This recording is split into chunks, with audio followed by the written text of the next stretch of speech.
আজকে আমি আপনাদের সঙ্গে শেয়ার করতে চলেছি পনিরের সম্পূর্ণ একটা নতুন ধরনের রেসিপি।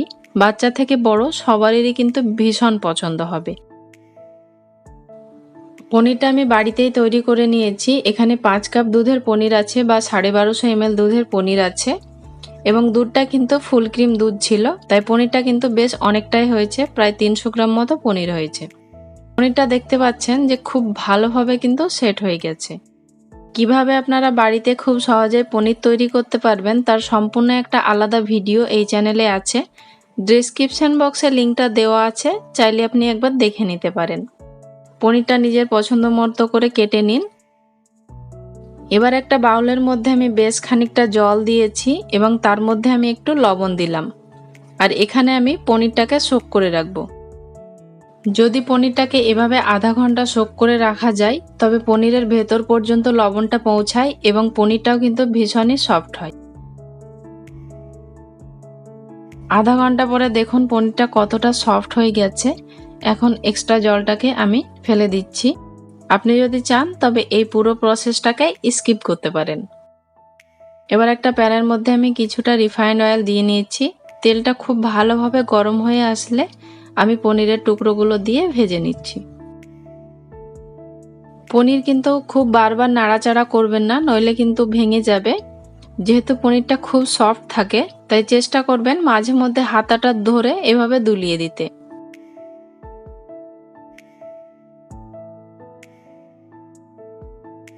পনিরটা আমার ভেজে নেওয়া হয়ে গেছে। আপনারা নিজের পছন্দ মতো কালার করে ভেজে নিন। আপনি চাইলে কিন্তু ডিরেক্টলি কাঁচা পনিরও রান্না করতে পারেন। এবার এই প্যানের মধ্যেই আমি 1 কাপ দিয়ে দিচ্ছি পেঁয়াজ। আমি পেঁয়াজটাকে এরকম বড় বড় করে কেটে নিয়েছি। এই পেঁয়াজটাকে জাস্ট আমি 1 মিনিট মতো ভেজে নেব। 1 মিনিট ভাজা হয়ে গেলে এর মধ্যে আমি দিচ্ছি 150 গ্রাম ক্যাপসিকাম কুচি। ক্যাপসিকামটাও ঠিক আমি পেঁয়াজের মতো বড় করে কেটে নিয়েছি। সঙ্গে একটু আমি লবণ ছড়িয়ে দিলাম আর এটাকে জাস্ট একটু ভেজে নেব। দেখুন জাস্ট হালকা একটু ভাজা হয়ে এসেছে, ক্যাপসিকামের কালারটা জাস্ট একটু চেঞ্জ হয়ে এসেছে। এর থেকে বেশি কিন্তু আর ভাজবো না। এখন আমি এটাকে প্যান থেকে তুলে নিচ্ছি। এবার একটা কড়াইয়ের মধ্যে আমি দিচ্ছি 2.5 থেকে 3 টেবিল স্পুন মতো রিফাইন্ড অয়েল। চেষ্টা করবেন রান্নাটা রিফাইন্ড অয়েল দিয়ে করার। এর মধ্যে দিচ্ছি আমি 1/2 কাপ পেঁয়াজ কিমা।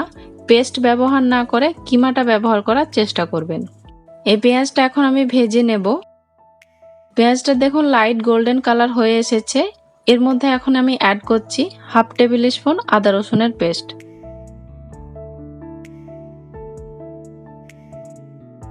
আদা রসুন এবং পেঁয়াজটা খুব ভালোভাবে এখন ভাজা হয়ে গেছে। এর মধ্যে আমি এখন অ্যাড করছি 1 টেবিল স্পুন রসুন কুচি। এই রসুনটাকে জাস্ট সামান্য একটু ভেজে নেব। রসুনের মধ্যে যেন কোনো রকম গোল্ডেন স্পট না আসে সেটা কিন্তু খেয়াল রাখতে হবে। তো রসুনটা যাতে পুড়ে না যায় তাই আমি এর মধ্যে একটুখানি জল অ্যাড করছি। আর এখন আমি এর মধ্যে বেশ কিছু গুঁড়ো মশলা অ্যাড করছি। 1/2 টিস্পুন দিচ্ছি ধনে গুঁড়ো, 1/2 টিস্পুন দিচ্ছি জিরের গুঁড়ো, লঙ্কার গুঁড়ো দিচ্ছি নিজের স্বাদ মতো, 1/4 টিস্পুন দিচ্ছি হলুদ। পনিরে কিন্তু একটু হলুদ কম হলেই ভালো লাগে, তবে আপনি চাইলে বেশিও দিতে পারেন। আর দিচ্ছি অল্প একটু লবণ, যেহেতু আগে কিন্তু আমি বেশ কয়েকবার লবণ ব্যবহার করেছি। এবার সব মশলা একসঙ্গে ভালোভাবে একটু কষিয়ে নেব। দেখতে পাচ্ছেন মশলাটা ভালোভাবে কষানো হয়ে এসেছে। এর মধ্যে আমি দিচ্ছি 1/2 টিস্পুন মতো চিনি, তবে আপনার অসুবিধা থাকলে চিনিটাকে স্কিপ করতে পারেন। প্রায় 1.25 কাপ মতো জল অ্যাড করলাম। এখন এই গ্রেভিটাকে আমি ভালোভাবে ফুটতে দিচ্ছি এখানে সামান্য পরিমাণে একটু আমি এলাচ গুঁড়ো, চাইলে আপনি কিন্তু গোটা এলাচও ব্যবহার করতে পারেন। গ্রেভিটা খুব ভালোভাবে ফুটে উঠেছে। এখন এর মধ্যে আমি ভেজে রাখা পনিরটা অ্যাড করে দিচ্ছি। মাঝে মধ্যে একটু ঢাকনা তুলে নেড়ে নিতে হবে।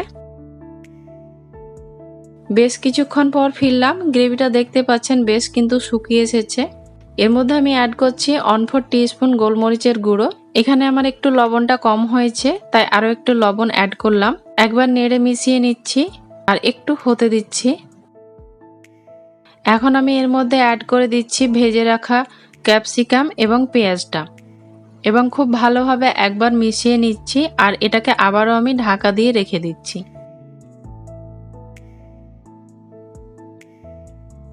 গ্রেভিটা কিন্তু একদম বেশ শুকনো শুকনো হয়ে এসেছে, গা থেকে কিন্তু তেলটা ছাড়তে শুরু হয়েছে এবং ক্যাপসিকামের কালারটাও দেখুন বেশ চেঞ্জ হয়ে গেছে। এর থেকে কিন্তু আর বেশি কুক করা যাবে না, নইলে ক্যাপসিকামগুলো কিন্তু গলে যাবে এবং পেঁয়াজগুলো গলে যাবে। তো রান্নাটা আমার পুরোপুরি কমপ্লিট হয়ে গেছে।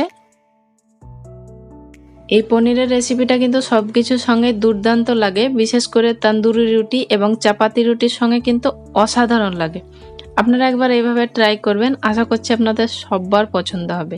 পনিরের এই নতুন ধরনের রেসিপি তো আমি আপনাদের সঙ্গে শেয়ার করলাম, তবে নামকরণের দায়িত্বটা আপনাদেরই দিলাম, তাই কমেন্ট করে অবশ্যই জানাবেন